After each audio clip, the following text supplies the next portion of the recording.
Hello, this is National Chess Master Rats. I'm logged in at chess.com here to analyze a game submitted by Asyrdin in my Member Post Their Best Games thread. And this was a very good game played. And he's also given some notes, and I'll share those as we go and offer my opinions of them and the game in general.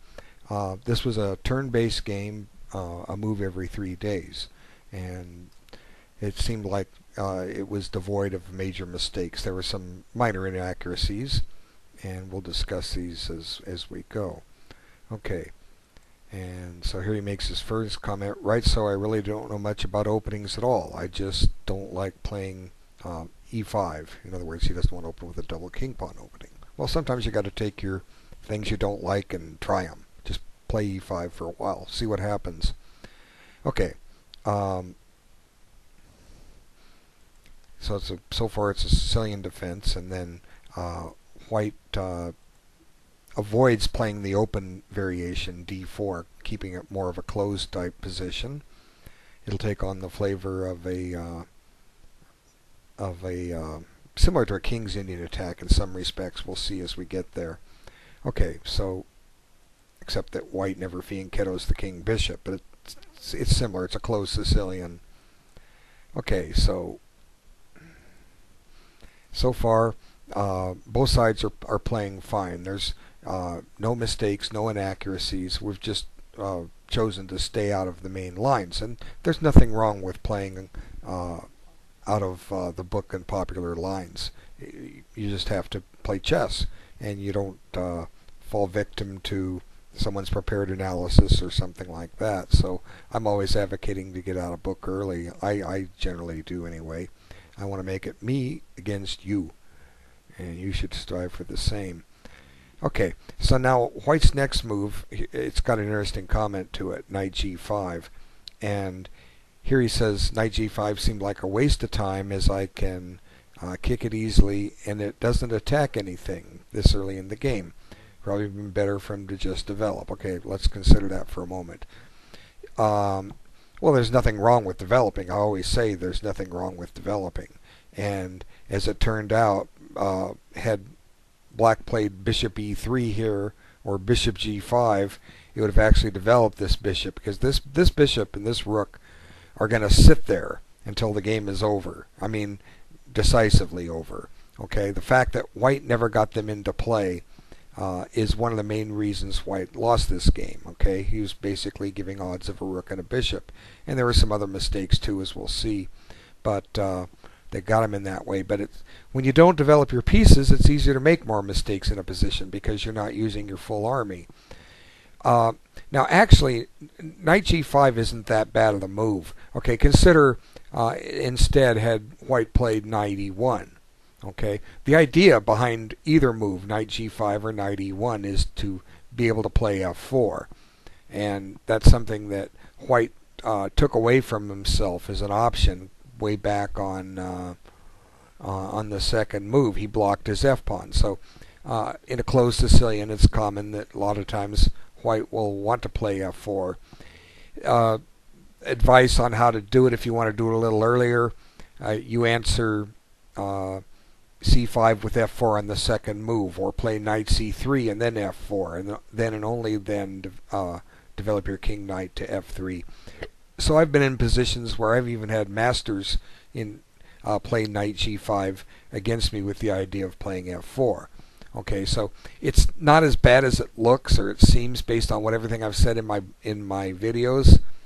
It is moving a piece a second time. Now, does it threaten anything? Well, potentially it could. Let's look at the move. Okay. e6 is covered. Okay, but there, in some Sicilian positions, there are sacrifices to be had on e6 or f8. Now, right now, e6 is covered. This bishop on c8 is doing it. Okay, but it's possible later that this bishop may get fianchettoed and White might have a sacrifice. It'll become a little clearer after Black's next move, which is castle. Just for a moment, picture this bishop gone. Okay, if White might be able to play in some positions bishop takes e6, and if f takes e6, knight takes e6, forking the queen and the rook. So white gets rook and 2 pawns for 2 minor pieces. It's about an even trade, but there are some positions where it could come up. Now, I'm not saying this is one of them. And at some point, bishop takes e6. If it's met by h6, you'll just grab on f7 and then maybe king h8. I mean, it gets complicated, but there are positions where a sacrifice is made. If a rook ends up on c8, who knows? White might take with the knight and then be able to take back with the bishop with check and pick up the rook on c8. So it's not like it doesn't entirely do anything there. It can do things. Okay, so let's look, and there it is, f6. Now, here the question is, as white has noted, I can always kick it. Well, do you have to kick it? Kicking it creates a weakness in the king side. Okay, what do I always stress? Development. Okay, let's get something developed. What do we want to do? Now, as it turned out, black frowned on his plan of a6 and b5. Okay, but a6 is a thematic move in a Sicilian position. Okay, now let's try this move instead. It's going to come up in a minute. Now, white played a4 in the game. Let's go ahead and play it. Okay, now we'll play b6. Okay, just so we can get the bishop developed. Now, I want you to notice we're getting closer to a position where maybe this sacrifice can be made. Okay, so here I've advocated development. Well, black doesn't have to develop his bishop yet. He could develop the queen to c7, and that gives white a chance to develop something. Remember, when I analyze a possible position, and when you analyze a position, make developing moves for both sides. Don't go into any side tangents. What about this? Don't carry on little skirmishes with moving pieces around a few times. Okay, that have already moved. Just develop and see what happens. Now in this position, it's black to move. Now does bishop b7 run into the problem I explained? Okay, let's look at it. If knight take, whoops. You got to do it this way. You have to do it this way. The point is, on pawn takes, you have knight takes. Now here comes this move, h6. Okay, now this kind of explodes the fly in the ointment. Okay, if knight back to f3, the bishop falls. So white can take here. Now white doesn't have to take here yet, but eventually he will need to. So let's just take it and get it over with. I tend to prefer the 2 pieces because, from a pawn count chess, white is up a pawn. A rook and 2 pawns is worth 7 points. A bishop and knight are worth 6 points. But the 2 pieces, no matter how you slice it, are better than a rook. And if black can use them to win a pawn, he's got equality. Then win another pawn, and you got a winning position because the bishops will beat the knights. But is this what white wants to strive for out of an opening, just to make an exchange of 2 minor pieces for a rook and 2 pawns with dubious winning chances? I don't think white wants to do that, and you should be happy if white does. So what should white do as opposed to making that imbalance? Well, what do I always say? Develop. There's a move that develops a rook, right? Right? Yeah, okay. Now, strategically, the game's about even. Both sides have developed all their pieces, except black hasn't developed this queen rook. Okay, we can fix that. Let's put it right here. So even though this sacrifice is there, I've kind of dismissed it as not important, not relevant. Both sides have developed, and the chances are about even. To try to say what would happen from this position is beyond the scope of this video. Okay, so let's back up. Knight g5, castles, and then f4. Now, black chose to play h6. Okay, so it does weaken the king side slightly. As it turns out, it's not important. So I can't criticize it that much. Okay, but I like the idea of this next move. Okay, this next move is d5. Now, just trying to create a bit of space here. Position was a bit cramped. Well, it is. It may seem cramped, but as I demonstrated in the other series, when you just develop that it isn't that bad, you have a dynamically even position.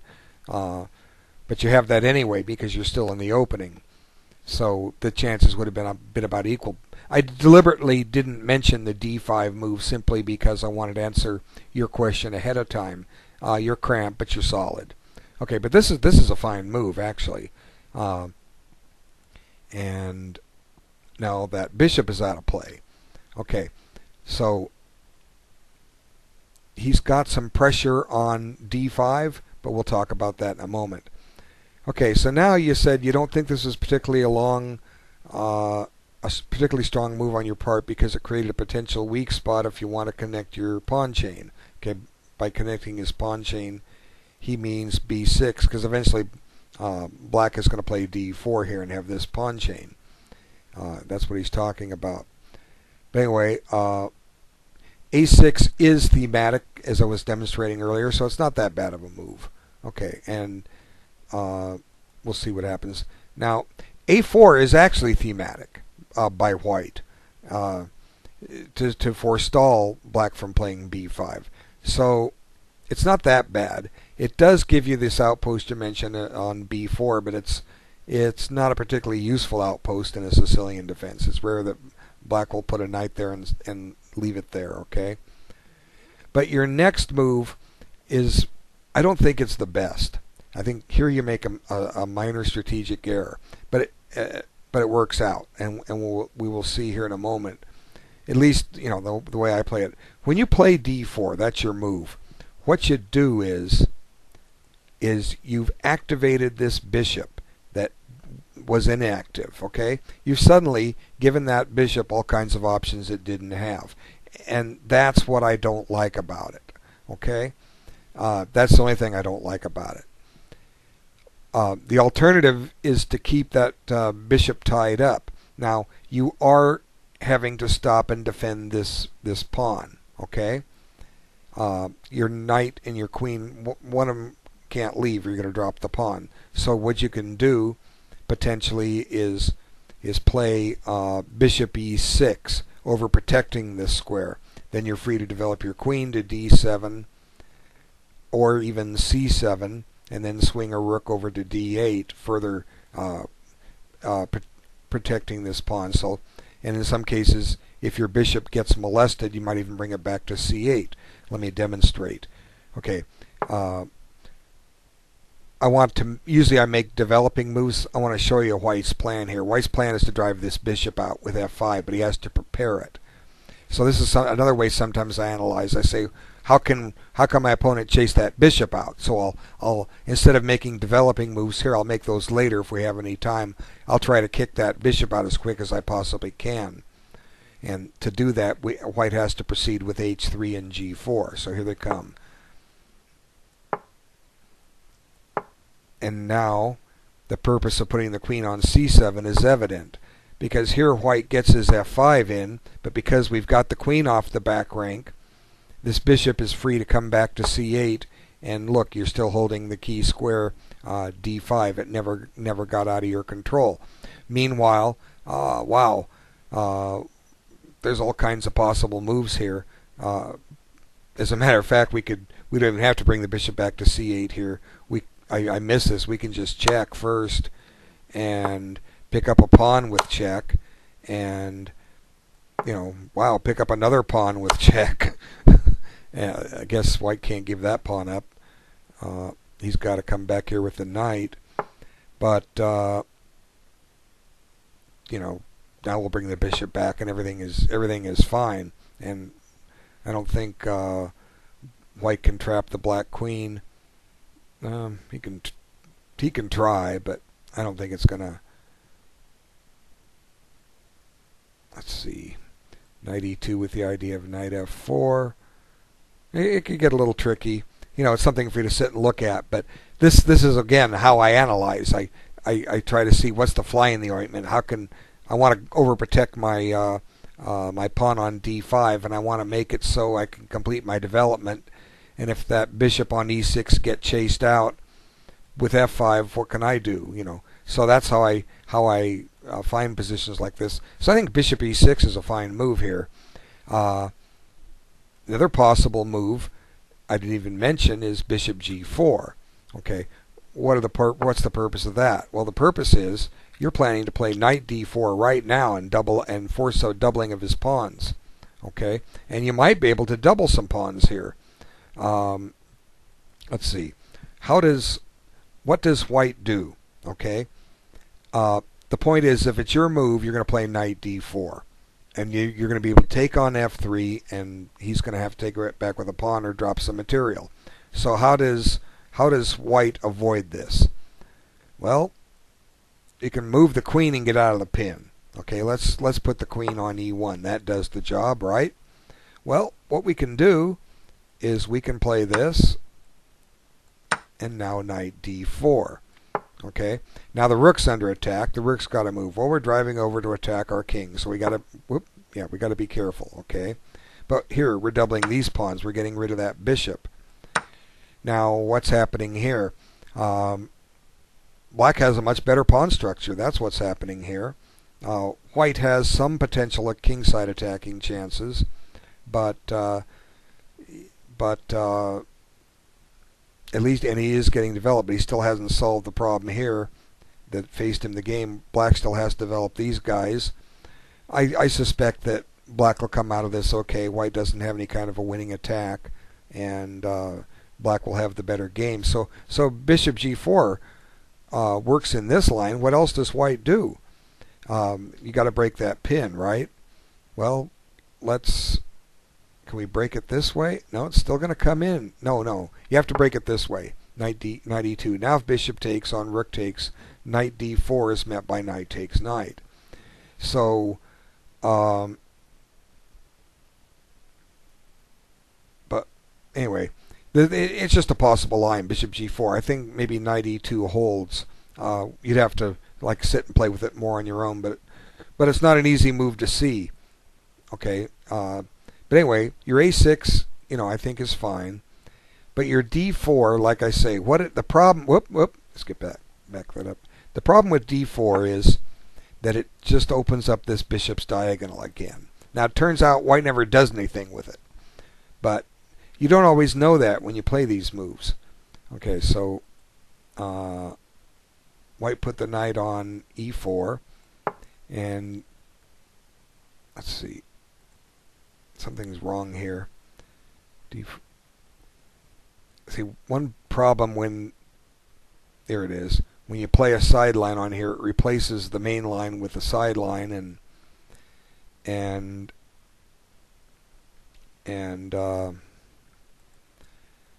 you have to hunt for the main line again.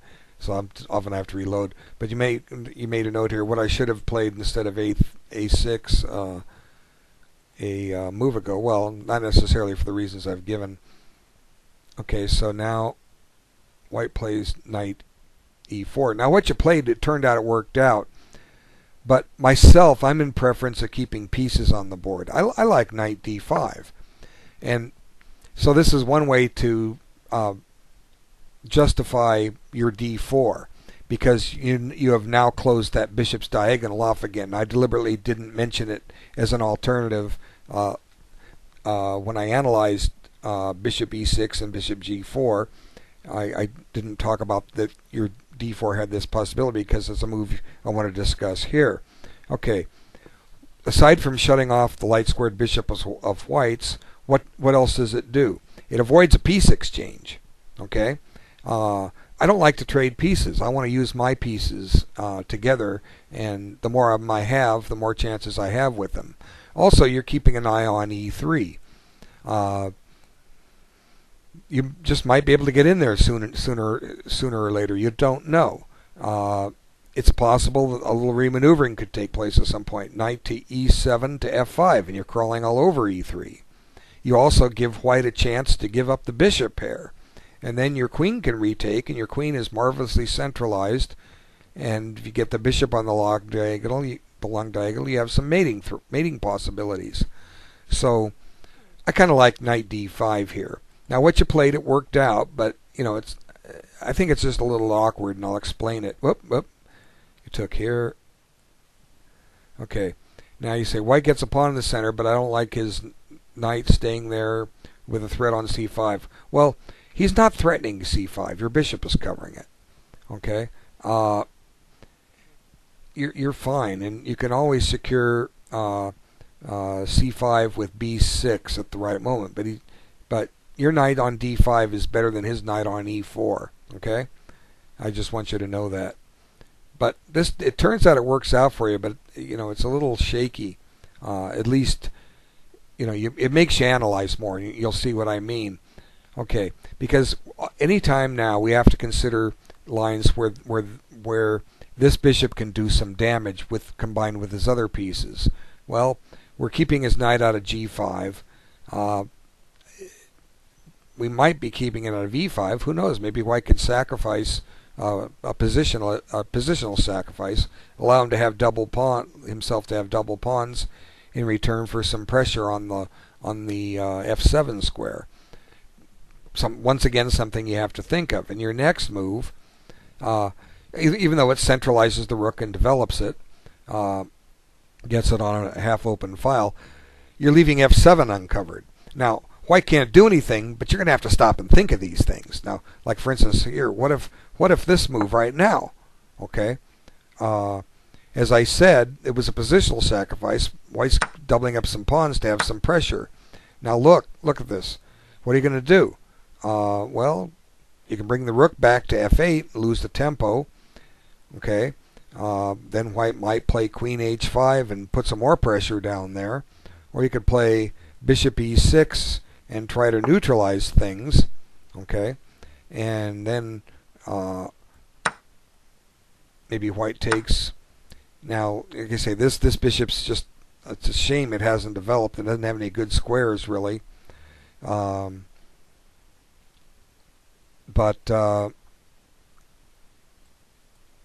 we can develop the queen with a threat.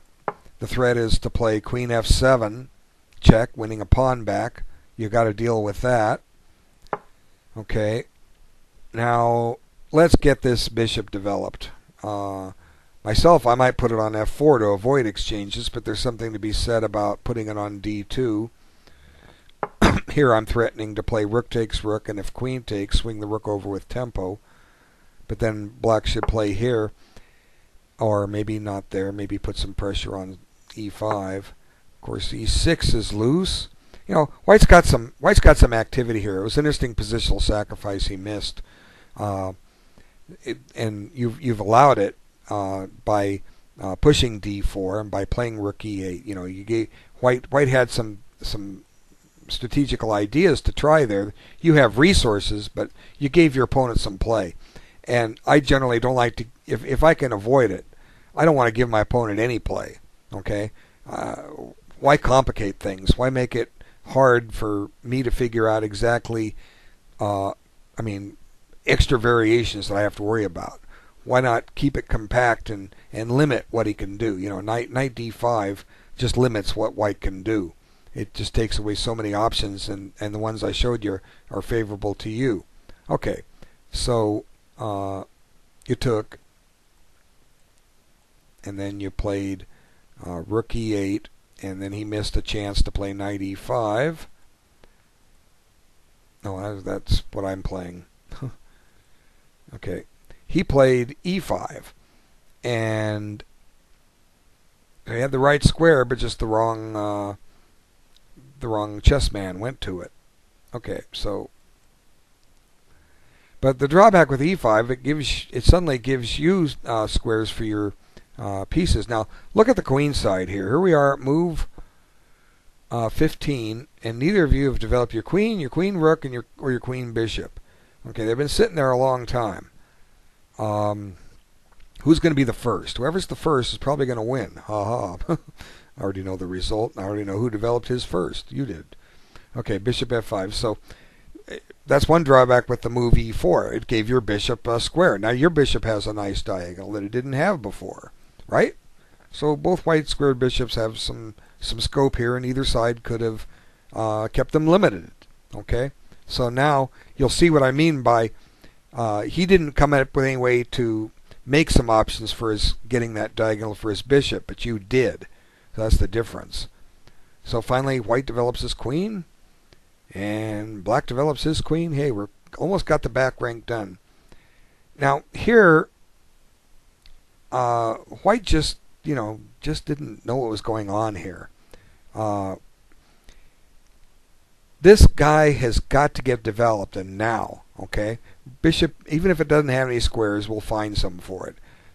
Bishop e1, we'll get it to g3 if anything, if it gets in the way of all our material. But I guess white thought that this bishop was powerful, and he starts spending time getting rid of it. Instead, just keep your own bishop, okay?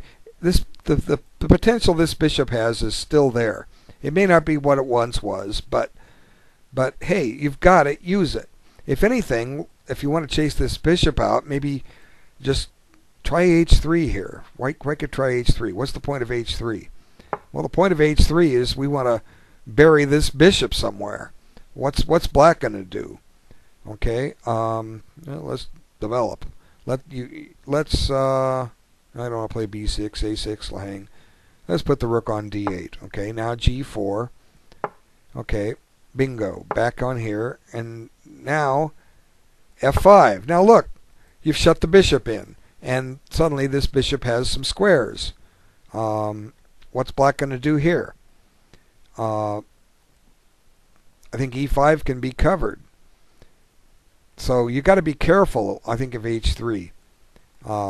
White may have something there. What are you going to do? You might have to stop and play h5 to stop this move. Okay, and with a little bit of an ingenuity, white can force it in. King h1, rook g1, and g4. But he still hasn't developed these guys, so anything's possible. But here, knight h4. No, you can't play knight h4. It hangs it. Okay, but I think h3 would have been a better move than what white played, because white just loses time here and allows you to complete your development. Okay, so now black has got the queenside pieces out, white hasn't. And now white kind of takes the passive approach, and you say, here's a mistake on his part, as it doesn't really prevent me from making the moves I had planned out. Plus, it's a very inactive move. What white played was knight e1. And it's obvious that black has a nice development advantage now. Okay, both rooks are developed. The queen, all the minor pieces developed. This knight on e1 is developed, but it's backed up, so it's not actively developed. This bishop still is not developed. It's not helping. This rook isn't helping. This rook is just defending a pawn. And these pieces are doomed. They're going to get exchanged. White's wasted some time to exchange off the white squared bishops instead of keeping his, which was a good piece, as I explained. So now it's gone, and I believe black is close to a winning position here, if he doesn't have one already, because now the position opens up, and when a position opens up, which side does it favor? Well, it favors the better developed side, because they're going to seize the open lines that result. And now, plus black has the two bishops. And now suddenly, this bishop, which didn't have much of a future for a long time, now has a new diagonal. If it gets to c5, that's on the same diagonal as the white king. Okay, so now there's a tempo on the knight. The knight goes back, and boom, advancing a pawn. This is just black's crushing white here. And now we got this advanced protected pass pawn. It's threatening to go to d2. What else can we do? Probably anything we want, as becomes apparent. Now look at the white queen blocking the bishop. This bishop on move 23 still has not developed, and it can't develop. So white's brought this on himself. Okay, you guys got to develop. And here, pretty crucial move, pins the knight, and it enables the bishop to come over. You're preparing this move. Let's see, white played rook d1, as I showed, but really white's lost here. There's no hope. Too many things have gone wrong. The The only hope is to play king h1 and try and find a home for this knight, but we're still going to play bishop b4. Okay, rook d1 chases the queen. Now this helps you. You just shove the pawn down his throat. Now look at that bishop that never could develop is suddenly trapped. It has no way out. So white trades queens, develops the black rook further. Now f2 is, or f4 is hanging, so white covers that. Now you can take on c1 now, because when you make the queen, the rook on d4 is safe because there's a pin. But what you did was fine. I mean, there's so many different ways to win this. And then you mentioned maybe rook c8 was slightly stronger. Doesn't really matter. But, you know, your move does the trick. Just promote, make a queen. And now you note that after this, that if you play bishop here, that bishop e3 wins material for white. Well, actually it doesn't. You have a counterattack on this bishop, okay? And if he takes your bishop, you take his. If he retreats his bishop, you retreat yours. So just a little mistake in analysis, but it's easy. It's easy to make that mistake. Anyway, you took with the rook, and now it's just black is a piece ahead, and white only has a pawn compensation for it. It's not enough. This game is over. As long as you're careful, you're going to win this. And activate your rook. The rook trade helps you. You're glad. And you said you kind of slacked up, but I thought you played fine. I'll just kind of run through the remaining moves. White has no hope. I don't know why he played it out. It's too bad you couldn't work out a checkmate when you got the king boxed in like this, but I don't know. Maybe there is a mate here. How do we do it? If you put the bishop on f8, you got to get it there first. If you put the bishop on f8, his king has no squares. I'm just imagining that. So then you get the bishop to g7, and his king has no moves. I mean, he can create a flight square for himself, but then you back the king up and send him over to h2. No, bishop h6 isn't mate. What if you get the king? If you get the king to g7, then bishop d8 is mate. But you know, like I say, I'll run through the moves. We'll come back and look at this. It doesn't really matter. You know, I'm just blitzing through them. White is lost. There's no hope. And we'll come back to this. I'm just wondering if you don't have a forced mate in here. Okay. You got to get the king, your king, to g7. Now, like I say, at any point he can create a excuse me, he can create a square for himself. Let's just play around with the pieces instead. And see, you're threatening mate. If white plays b3, that sure looks like mate to me. So white's got to do something. Like I say, give you something back.